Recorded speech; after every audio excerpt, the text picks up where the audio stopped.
اعوذ باللہ من الشیطان الرجیم بسم اللہ الرحمن الرحیم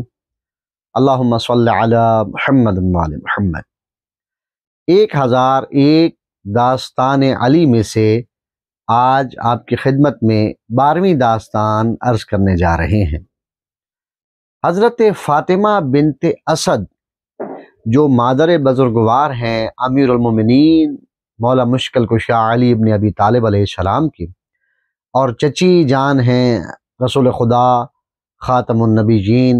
سید المرسلین حضرت محمد مصطفیٰ صلی اللہ علیہ وآلہ وسلم کی، جب حضرت امیر المومنین حالت حمل میں تھے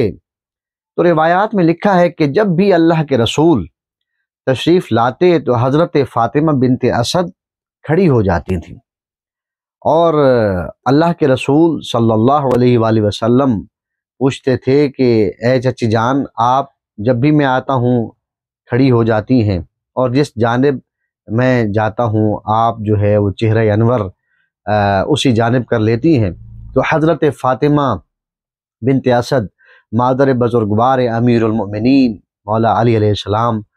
جواباً فرماتی ہیں کہ اے بیٹا، میں خود نہیں کھڑی ہوتی، وہ جو بچہ ہے میرے شکم میں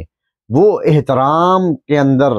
اس قدر زیادہ ہوتا ہے، وہ کہتا ہے کہ اماں جان کھڑی ہو جائیے کہ وہ آ رہے ہیں جو سید المرسلین ہیں۔ اس لیے مولا علی علیہ السلام کو کرم اللہ وجہہ الکریم کہا جاتا ہے۔ برادران اہل سنت بھی جب امیر المومنین کا نام لیتے ہیں تو کیا کہتے ہیں؟ مولا علی کرم اللہ وجہہ، یعنی علی کا وہ چہرہ ہے کہ جو اگر سجدے میں جھکا ہے تو صرف اللہ کے سامنے، اور جس چہرے کا مشتاق رہا ہے زیارت کا تو وہ چہرہ رسول ہے،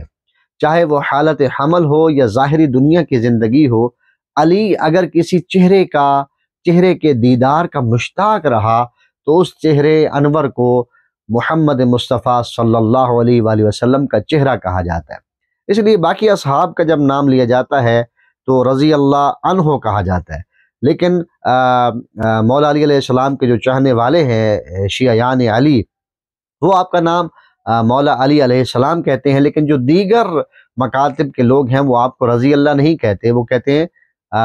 حضرت علی کرم اللہ وجہہ الکریم، یعنی علی کا چہرہ واحد وہ چہرہ ہے کہ جو اگر جھکا ہے تو اللہ کے سامنے، اور جس چہرے کا مشتاق رہا وہ رسول اللہ کا چہرہ ہے۔ پروردگار ہمیں عشق علی کے ساتھ جینے اور مرنے کی توفیق عطا فرمائے۔ اللہم صلی علی محمد وعلی محمد۔